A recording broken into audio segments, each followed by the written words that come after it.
now. So, welcome to the third webinar, Entrepreneurship in Agribusiness, Module 2.1, Identify Your Market. And today we're going to have a series of guest speakers. I'm just going to share my screen. Okay. Can you see that okay? We're going to have a series of guest speakers. We're going to have Melody Chiumi from the Mobile Agri Skills Development and Training. Stephanie's going to say a few words. And we also have a testimony from a young Ugandan agripreneur. So the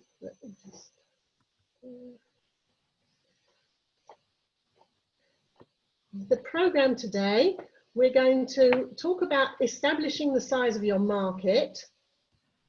We're going to have talk about the customer profiling tool, the market research tool.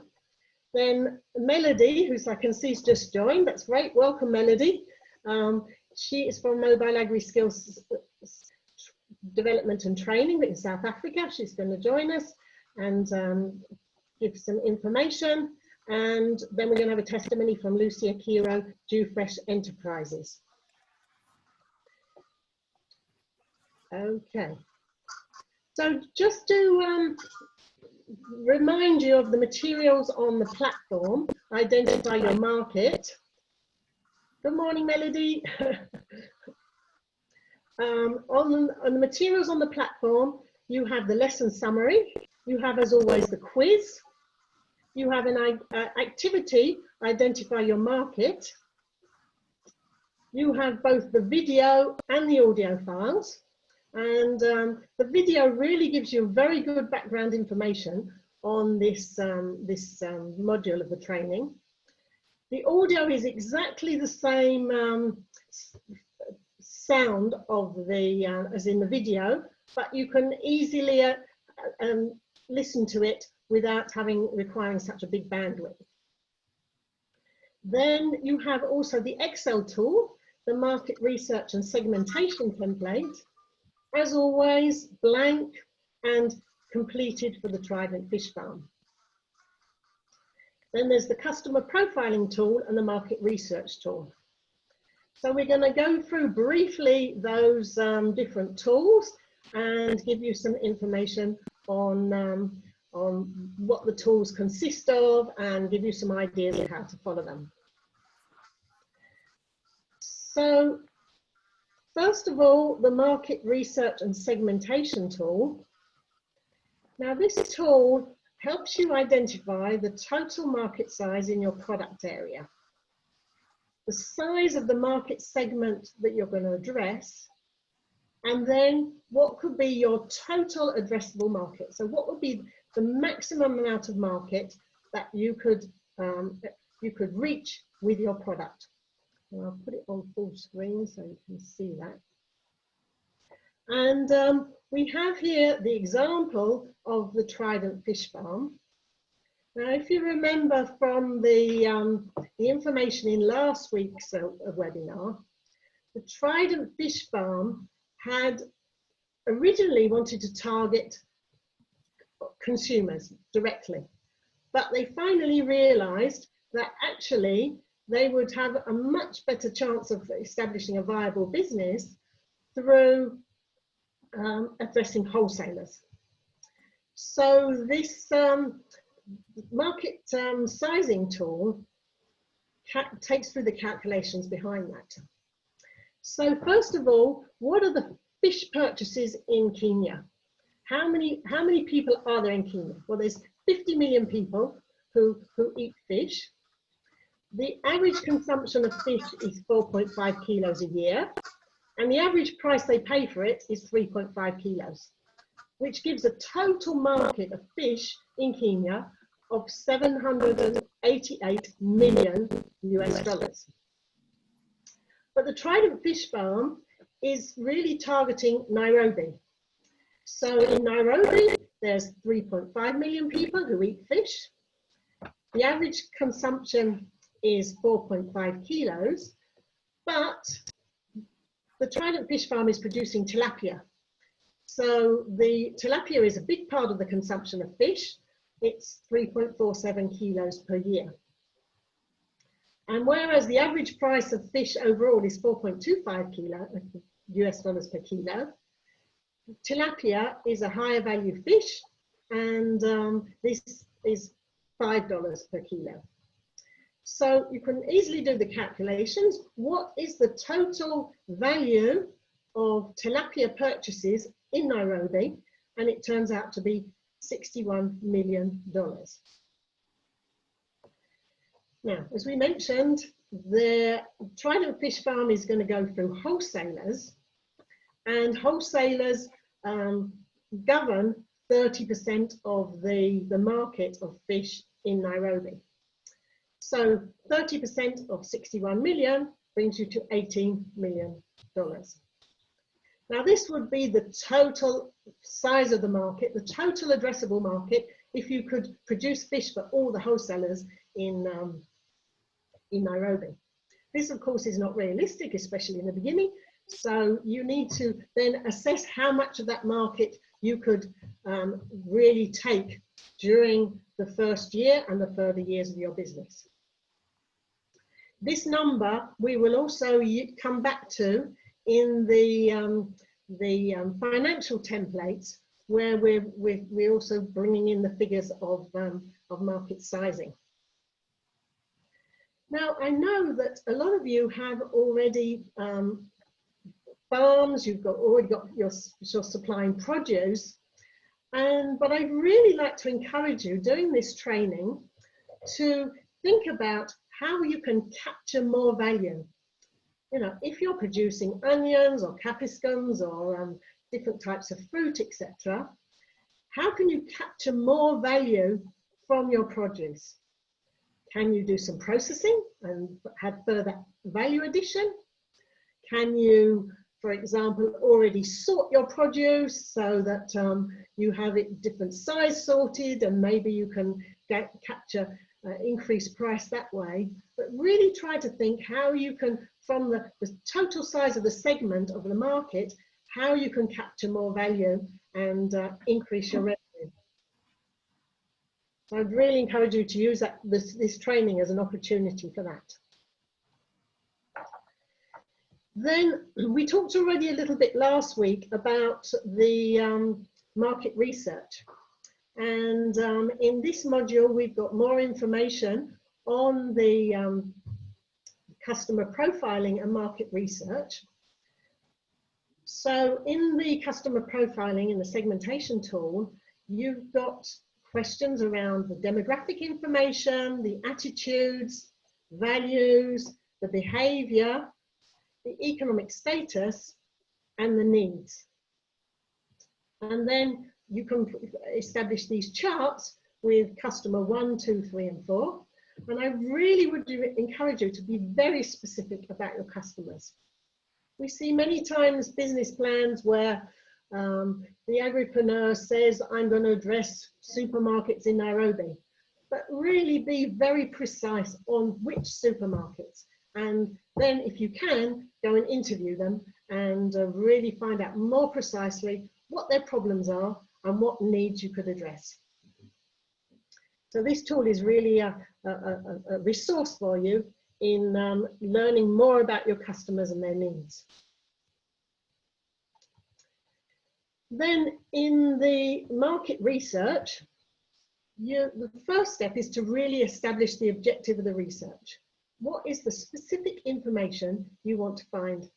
And this will ensure that your research is really focused. How can you price your products? What do customers think about your products and services? Can you reach more? Can you increase your market size? And is there potential for business in other parts of the country or export abroad? Then step 2 is actually collecting the data. And I really encourage you to be very systematic about this. And step 3 is summarizing and interpreting the data. Keep very good records because you will need to come back to this later And then step 4, using the results to make your decisions on marketing. Now we have, this is a questionnaire that the Trident Fish Farm used for their market research. Please indicate your age, and then you can tick boxes, gender, where are you located, how often do you purchase fish, how much do you normally spend on fish monthly, what's your preferred fish or fish products. This they'll know if their preferred fish is tilapia or catfish or another fish. What features do you look for when you purchase fish? And then more about their customers. So what do your customers find important when making a purchase? How they find supplies normally? And then what is the average age and social class of your end buyers? And any other feedback and comments. So, you know, this is for the Trident Fish Farm, for their wholesalers, but I think you can easily see how you could translate this into a questionnaire for your own business area. And then, as I mentioned, really record this very carefully. So this is an extract from the Trident Fish Farm's market research data, where you've got all this information from the different questions that have been asked. And once again, really keep this carefully because you want to come back to it later on. You will be including the results of all this, the summary of all this in your final business plan, but even later on, this is really useful information to come back and refer to later. So that's really a resume of this lesson. And I don't know, Catherine, if we have any questions right now. No, we don't. We don't. Okay, very good. So in that case, can I hand over to Melody from the Mobile Agri Skills Development and Training. Can you come off mute, please, Melody?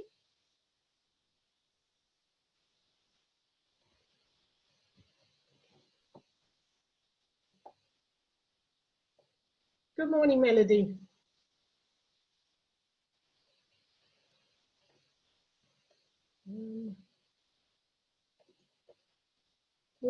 Unfortunately, we can't hear you.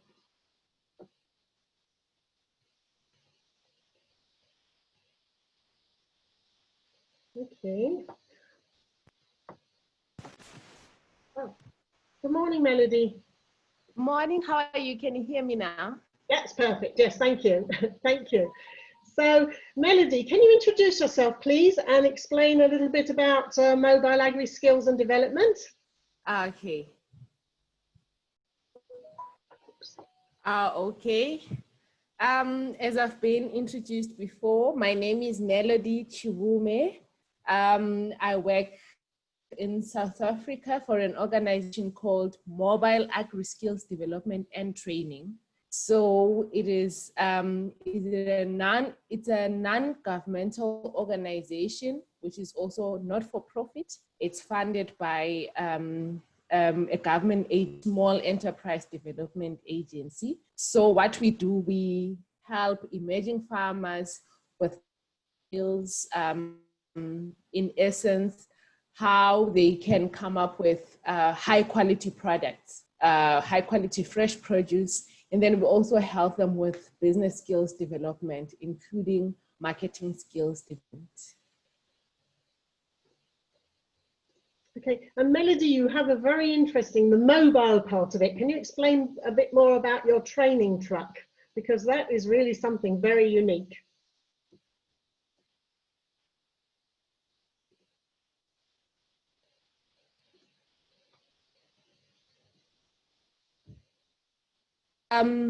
Training is done through a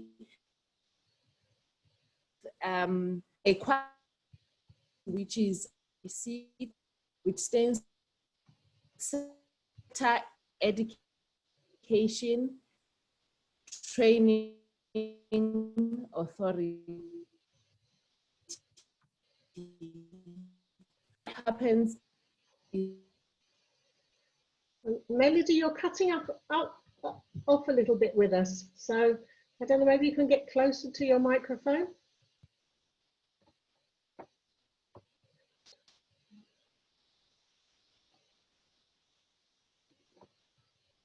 Okay. I think Melody has a bit of a problem with her internet connection. Hello, I'm sorry, I was cut off. Okay, very good. So if you could explain a little bit about your mobile truck, because that is very unique. Okay. All right. Thank you. Sorry for the disturbance. It's a little bit bad this side. The training that both and business wise. Then when we come to the truck was built to be a laboratory. So when we go to the farmers, they sometimes need services to test their soil so that they can know what ingredients, what minerals or what fertilizers they need to put in their soil. So in most cases, because we're dealing with rural emerging farmers, they do not have those services with them. And because we are saying we are a mobile service, so our agricultural services, we need to go to where the farmer is. We do not wait for them to come to where we are. So that's when the truck was also initiated. So if they need to test their soil, that is the idea of the truck. So the truck has to travel from where we are in town and go to the rural areas where they can now be helped to collect their soil samples. When they collect their soil samples, the only things that we can maybe test in the truck is the pH and a few things, maybe also test water for the E. coli and pH. So what we do when the truck goes out, it takes the samples and then explains the importance of soil and soil testing. So what the truck has also inside is that it has a training facility where the learners or the farmers can come and then they are shown throughout the truck, this is what happens and this is how the soil is going to be stored, and when they now do the testing, this is what happens. So some of the trainings are not related to the soil testing per se. We can do any other workshop inside the truck. If the learners are maybe more than 20 and they cannot be accommodated in the truck, then that's when the learners can actually sit outside of the truck, because there's actually a screen sharing, or what is inside the truck can be shown by the computer on the screens outside of the truck. So they can actually sit down with their chairs outside the truck and see everything that's happening. Mm-hmm. No, that's great. It's a very, very, very unique, I think. For now. And what type of farmers are you working with mostly?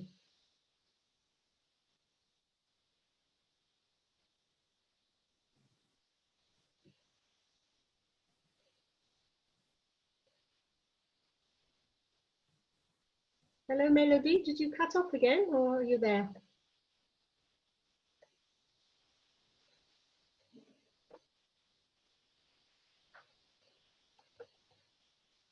Hello, Melody.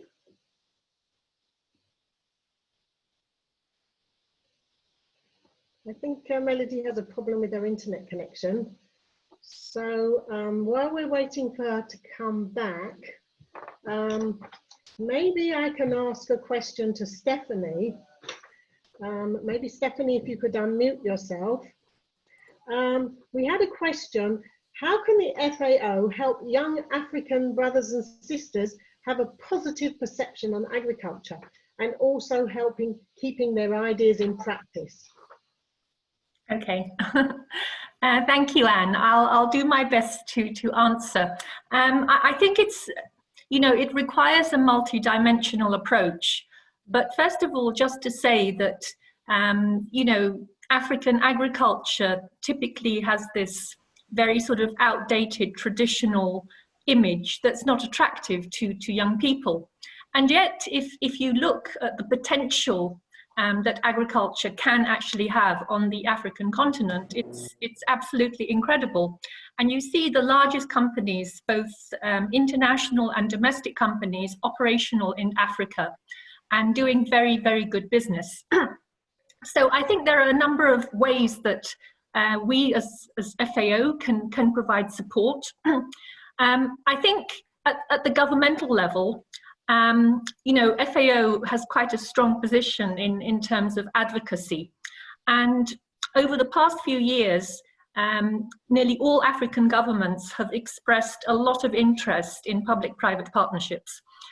Because it's really the private sector, generally the large-scale private sector, that can provide the investments that the agricultural sector needs to really create a transformation.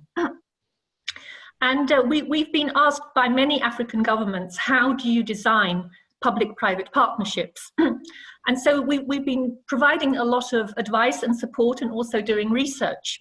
And in terms of young people who are just starting up their businesses or who are running small-scale businesses, I think this provides an incredible opportunity, because if these public-private partnerships are well designed, they can actually include in the value chain small companies and businesses. So that's something that, you know, we're working on with governments. I also think that there's been a complete shift in mindset by regional organizations such as the African Union. If you look at their various policy documents and strategies, it's all about transformation of the agricultural sector, developing agribusinesses and getting young people involved. And this is also important for African governments, because employment, gainful employment for young people and creating sustainable income generating opportunities is really important. So we have seen some successful examples, but definitely more needs to be done. And so in terms of what young people themselves can do, I think getting together and working together is really key. Because very often when you talk to these large companies, the transaction costs of dealing with a very large number of small businesses is just too high. You know, it's not sustainable.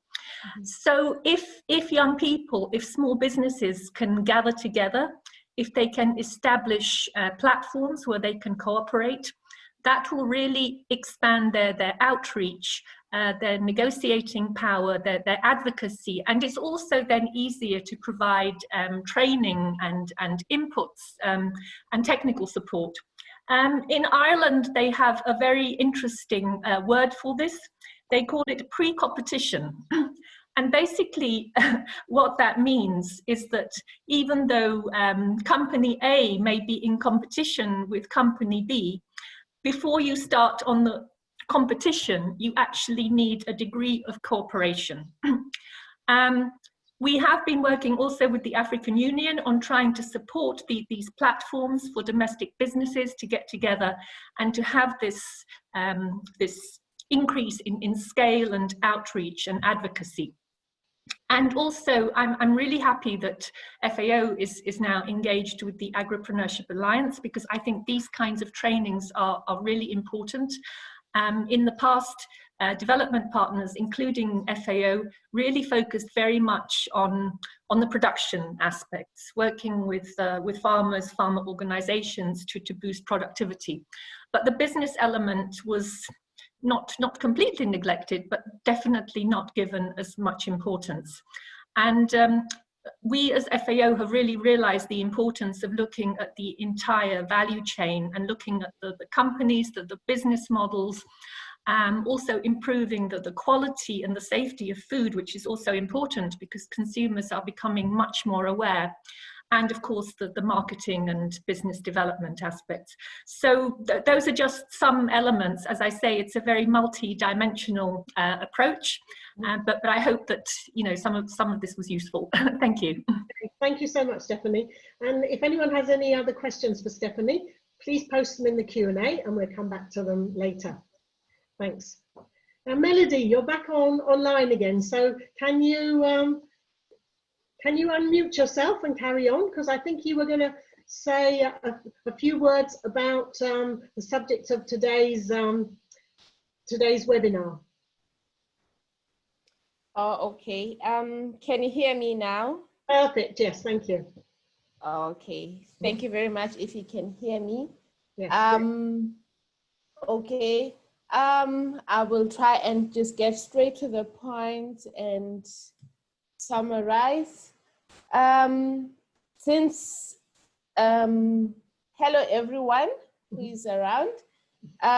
Since we've introduced what the company does, and I said one of the biggest business skills that we try and encourage in our farmers or in our clients who are emerging farmers or aspiring to be farmers is marketing skills development.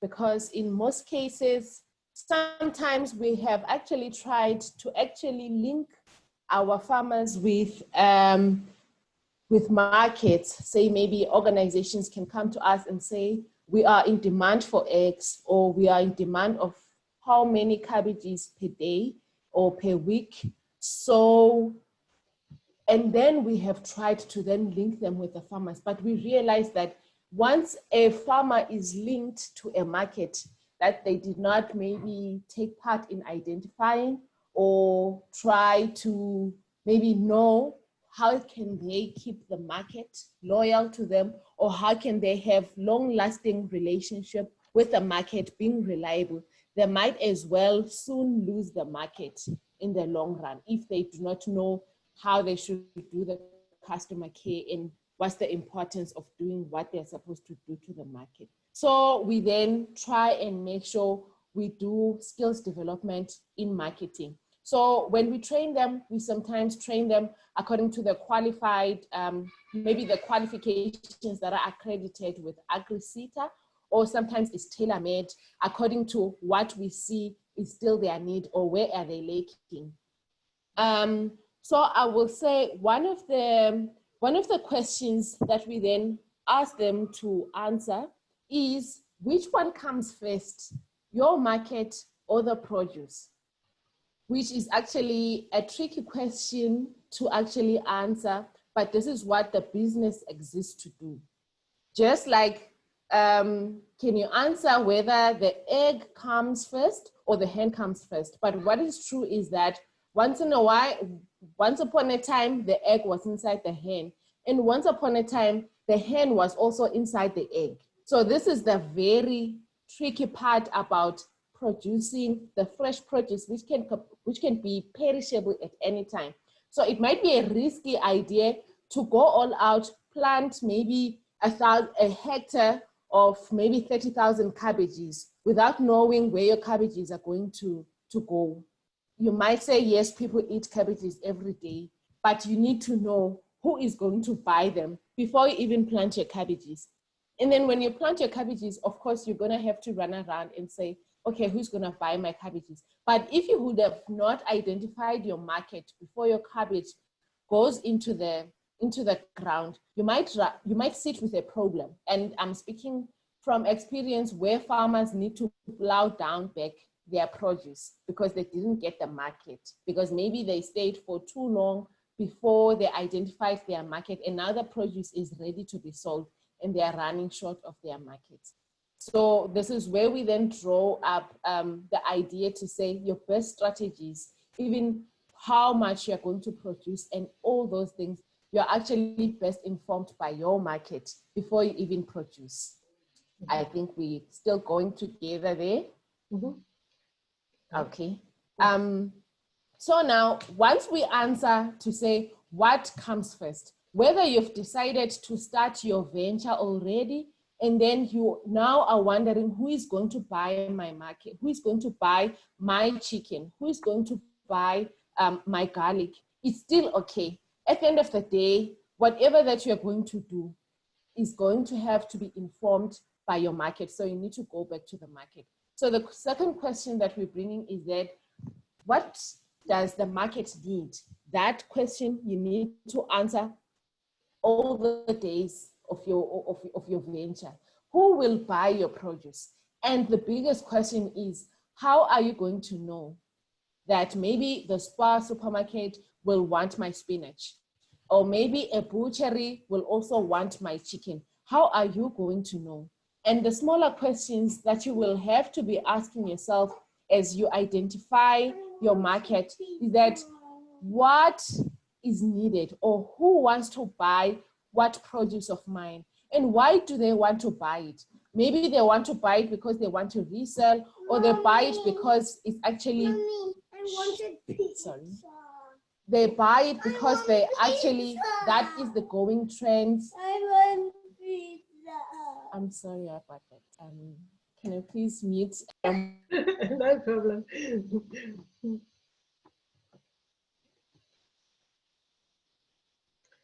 Okay, I think Melody's gone on mute for a minute, but these are exactly the questions that are in the tools that I just described earlier. So Melody is really reinforcing the importance of gathering that information.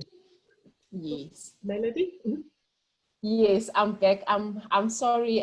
There's other effects of working from home. Yeah, no problem. We're all in the same situation.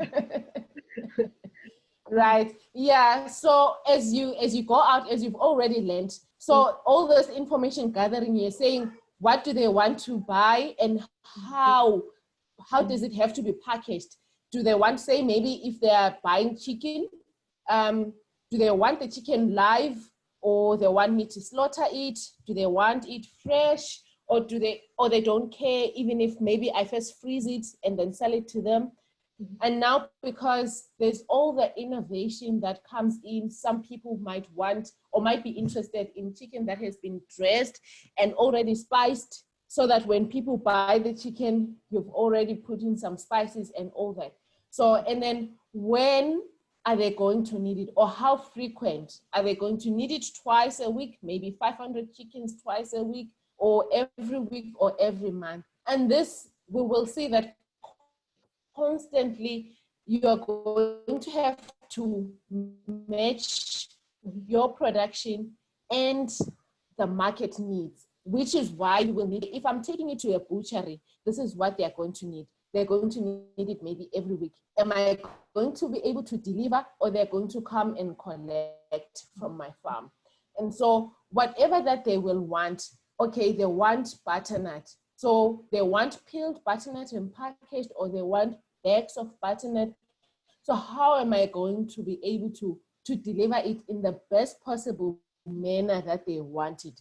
At the end of the day, with all this, it still takes you back to your production cycle, because they want the tomatoes like this. So how's my production process going to be?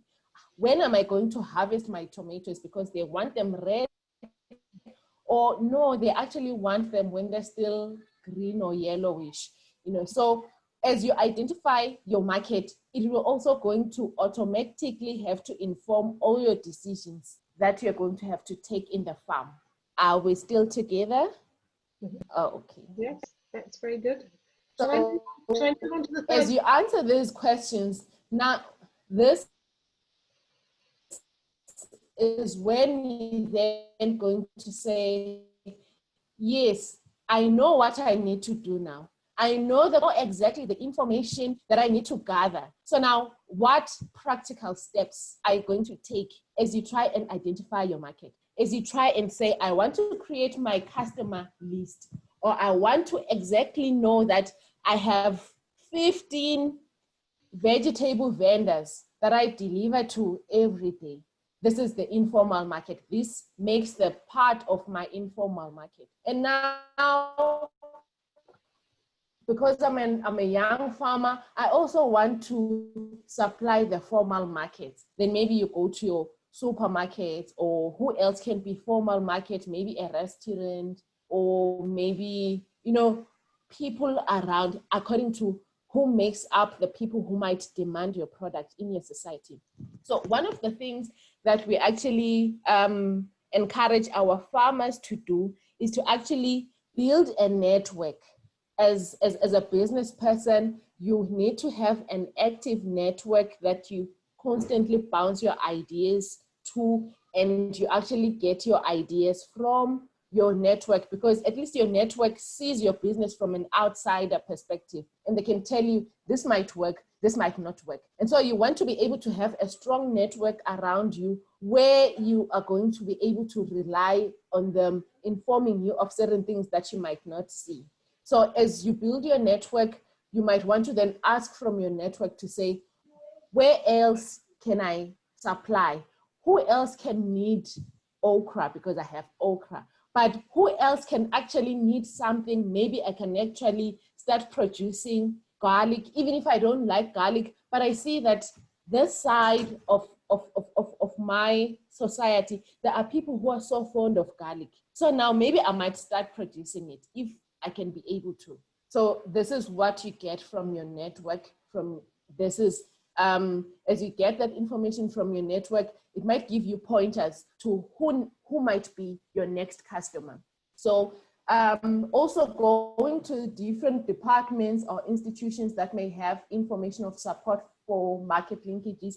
As an example, what we have here is the Department of Agriculture and Department of Agriculture and Fisheries. And then we also have Department of Agriculture and Rural Development. All those departments actually exist to support farmers. And sometimes they might have, programs that help the farmers to supply maybe to hospitals, or to supply to people who need to be given, or to maybe to schools because there's school nutrition programs. So those departments actually have more information in terms of how you can actually supply the public or actually supply the government institutions, because sometimes they have all these schemes. Okay, there's schools that cook for children. Who supplies those ones? So you want to go to those institutions. They might give you some lead. They might give you some ideas on how to go about it. So as you go to those organizations, at the end of the day, you also want to make yourself market ready. If they need people to identify the right market for your business, you also need to have a certain level of compliance that they might need, because they might have their own regulations. They might tell you, we only buy from people who have this and that, who are registered with, who have a registered company, or who have 1, 2, 3, or you need to be able to package it this way. So you also need to be aware of those things. The other thing that we encourage our farmers to also do is to speak to and collaborate with other farmers.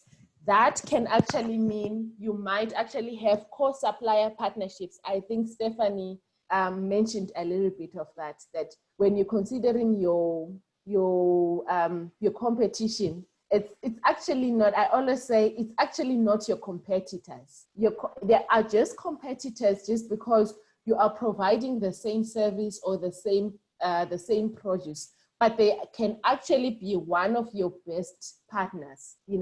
When we go to our farmers, we usually say, sometimes you might find a market that actually says, I need maybe 1,000 or 1,500 chickens every 2 days, or I need 1,500 chickens, thrice a week.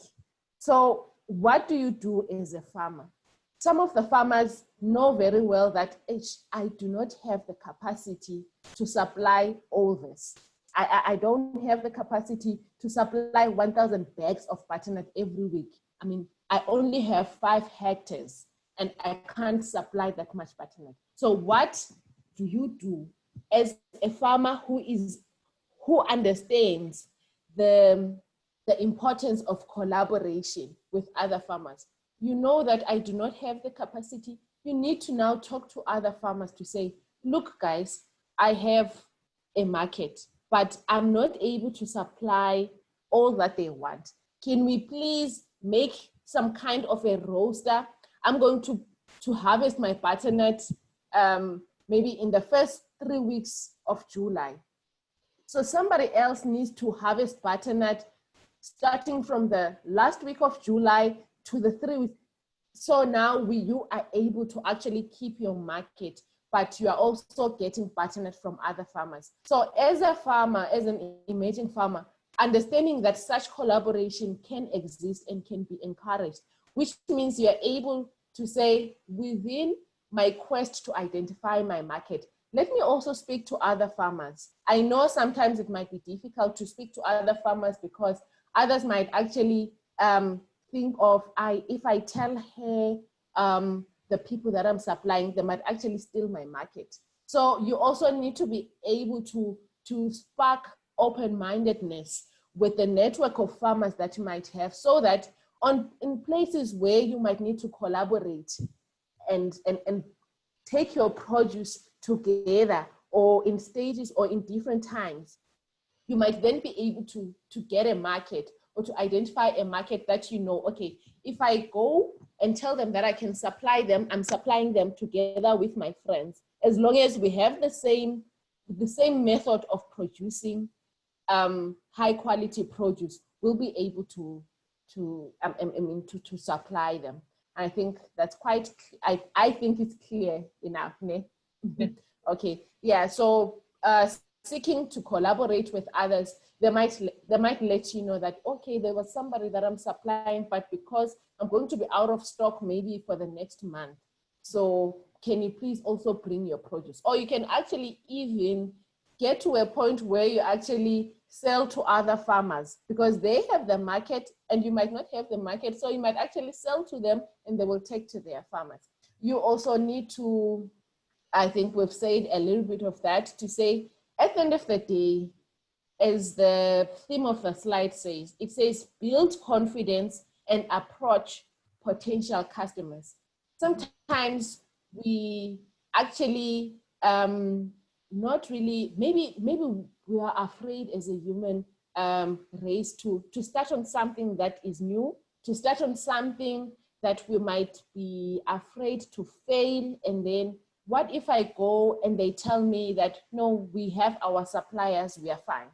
What if I go and approach Spar supermarket and tell them that I've got lettuce that I would want to approach, that I would want to supply to them, and they tell me, no, we don't need it? That's the worst that can happen. The only thing that can happen is that they will deny you that opportunity. But do they take any money from your business? No.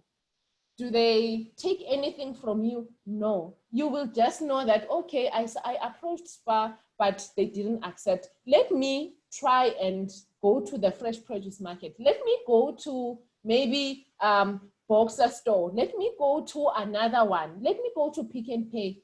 You know, with all the effort that you will put, you will definitely reap from your effort. So at the end of the day, I think sometimes we do not, or maybe let me say, we underestimate building our confidence and our human capital, you know, motivating yourself, staying motivated, even if you do not have that contract for supplying as yet.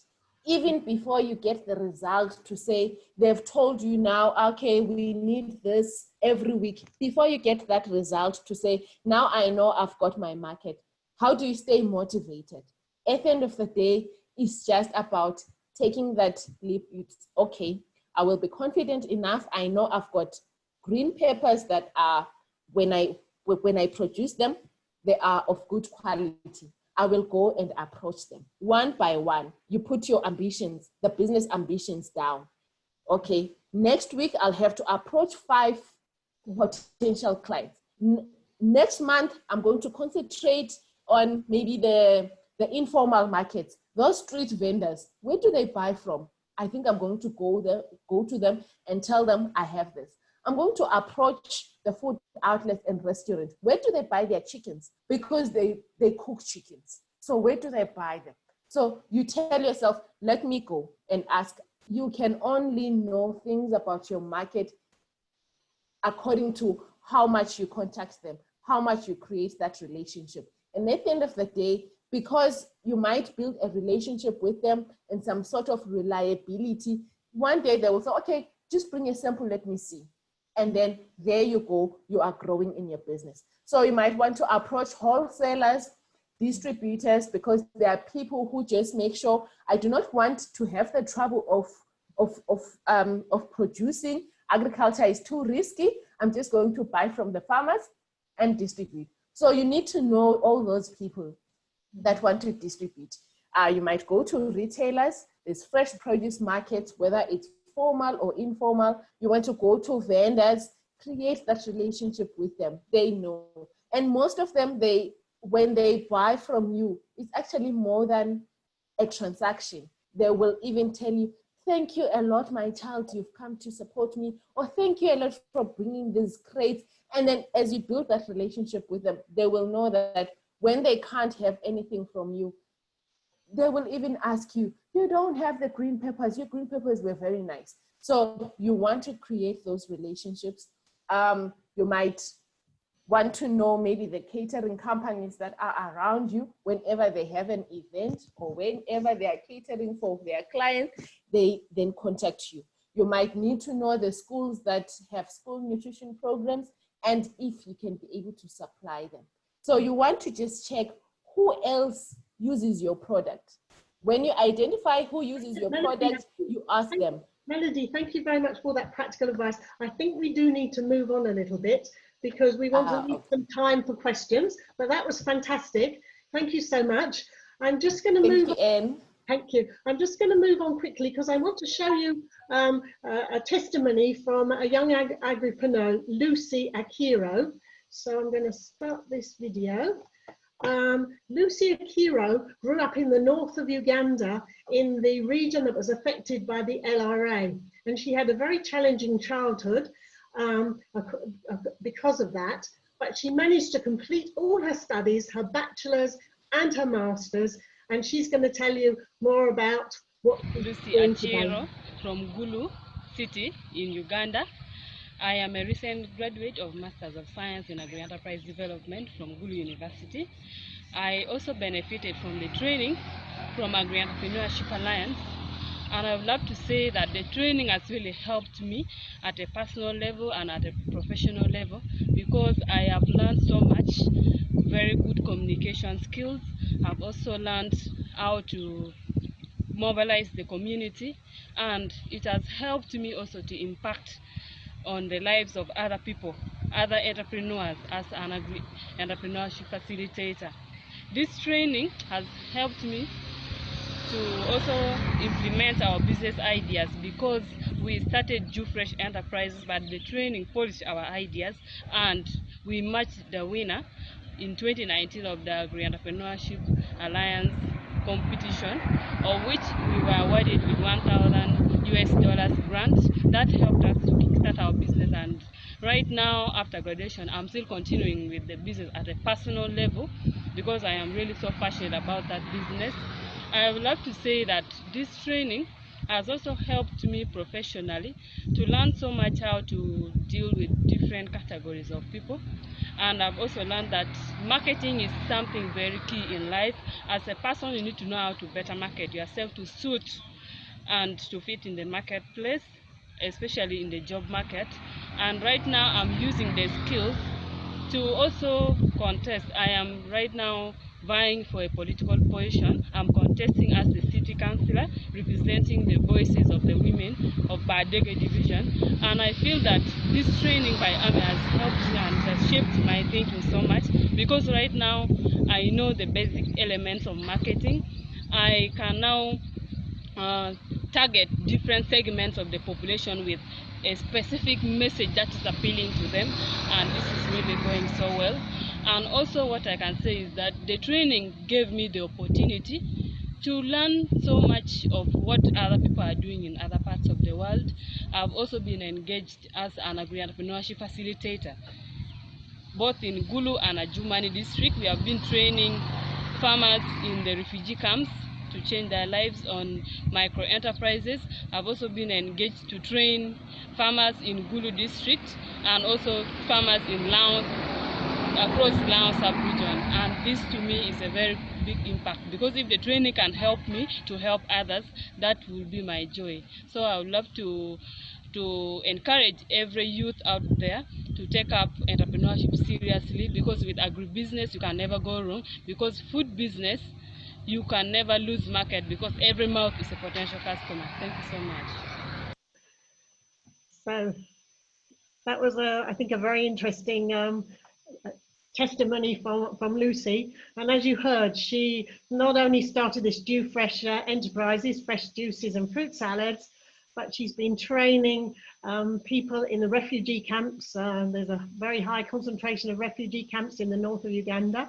She's been training them on growing mushrooms and vegetables so that they can make their own income, and now also applying for a political appointment where she can help women specifically. So I think it's a really great testimony from Lucy. And Akiro means perseverance. And I think you can see that Lucy has certainly got a lot of perseverance. Okay, so time is running and we want to have a few minutes left for questions and answers. So Catherine, what do we have in terms of questions? Yes, so we have a question from Stephen, and the question is, as an entrepreneur, I always get opportunities to write and submit business concept notes, business proposals, and business plans. May I get an elaborated difference between a business proposal and a business plan? This is the first question. Okay, so the difference between a business proposal and a business plan, I'd say the business plan should be a very comprehensive document that includes all the elements. So as we go through the training, you will get all those elements that you need, and the templates and the tools you can include as annexes to those documents. And then you can use this as a source material for when you need to write specific proposals. So if you're applying, for example, for a competition, for funding, or other opportunities, you can draw the information already from your business plan. The other aspect of it is the pitch, have a pitch document. And one of the last but one module of the training is all about pitching. So the pitch is really a very condensed, we call it an elevator pitch, a short resume where you communicate the main aspects of your business in a very short time. So again, your pitch document, you will draw information for your business plan.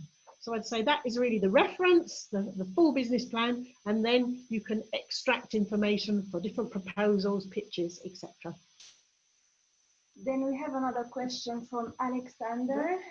The question is, with regard to the course navigation on the Find Market section, I have completed all the Find Market activities, but it's showing 50% complete.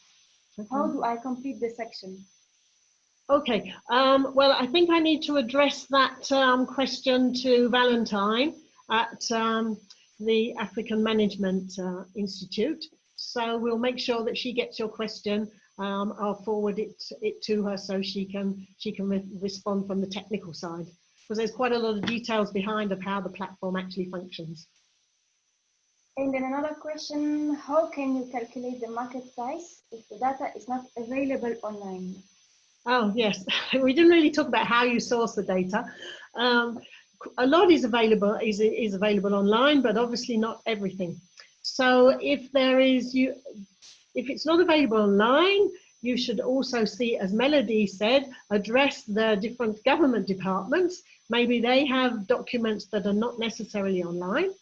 And if it's a totally new product, then it's very, very difficult to estimate what could be the market size. So then you're going to have to do your market research in order to determine the market size. That is really the key way to do it, and piece together the market information. Then another question from Jackson, what are some of those services apart from soil testing? This is one of the questions earlier in the webinar. Okay. So Melody, we have a question for you. What are the other services that you offer apart from soil testing in your organization? Oh, okay. In our organization, we usually say our incubation model has, as I said when I started, it has the training, which is accredited training where there's certificate of competence, which is given, not just attendance. And then there's also tailor-made training according to the gaps that we have assessed in the farm. So if it's a problem with they are not able to produce tomatoes very well, then it will be training for tomato production. And then there's training for business skills, both tailor-made and accredited. There is also stakeholder engagement, because we understand how much importance that networking brings to a farmer. So we are also mandated to actually link our farmers with the relevant stakeholders and give them information from the stakeholders, beneficial stakeholders that we work with different parts of the province that we're operating in. There were some that we used to help with tractors and other implements. But in terms of the truck itself, it's usually for the testing purposes and telling them, or then maybe helping them to interpret the soil test results that are there, because we're not the ones who we're not accredited to recommend, but we will have to help the farmer to explain all that to them. So in that, besides the training, we also do coaching. It's normally one-on-one coaching where officers actually visit the clients, the farmer clients that we have, and they actually handhold them. Maybe they visit them once or twice a month, and then whatever problem that the farmer has, or whatever production that they have, then we do the production planning with them, the production budgeting, and all those things. It's just mentorship. So we're actually more on the mentorship side before the training. Mm-hmm. Okay, great. Thank you very much. And of course, soil testing is crucially important. Absolutely. Without the soil, what can you grow? Any more questions, Catherine? Yes, we have other questions. People are very active. So we have Kapanda, who is asking if there is a slide with the formulas for the equation on market size. If we have this document somewhere. Oh, I extracted the document from the Excel file, and the Excel file has all the formulas embedded in it. So, you know, it will calculate itself. And as we go on later on into the financial tools in a further webinar and a further module of the training, you will have all the formulas that are embedded in the Excel file. So you just have to introduce the base data and it calculates it for you. So we've really tried to make these tools as simple as possible to use.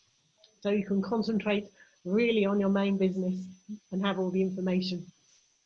Then Adija is asking, as an entrepreneur, you have to do what's really passionate to you.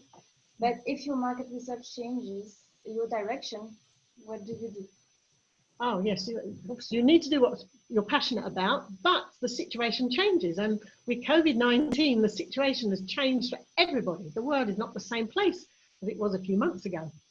Well, I don't know whether you were in the webinar last week, but last week we had the testimony from Hillary in Uganda, and his product was actually lemon and aloe vera aftershave. But in COVID, the barber shops were all shut. So he rapidly turned around and started producing hand sanitizers, liquid soaps, and disinfectants. So he saw the market need and immediately adapted.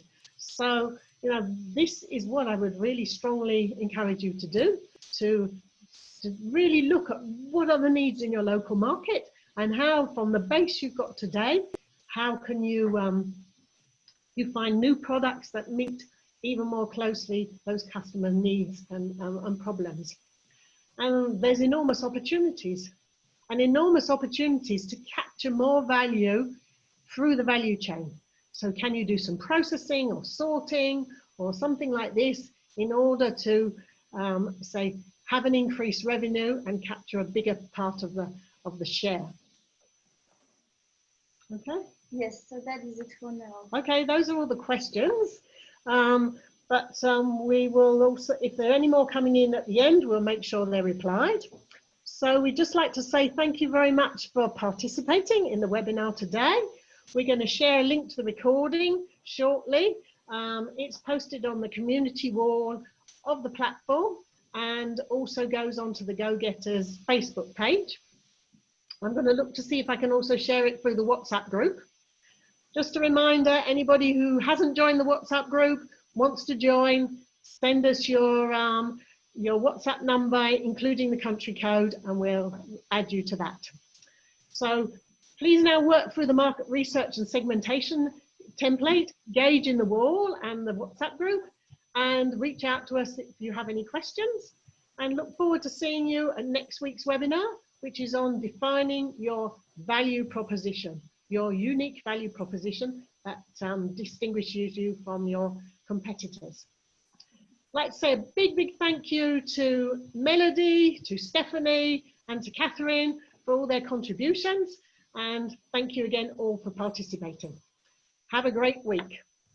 Thank you, Anne. Thank you, everybody. Thank you. Bye-bye. Thank you.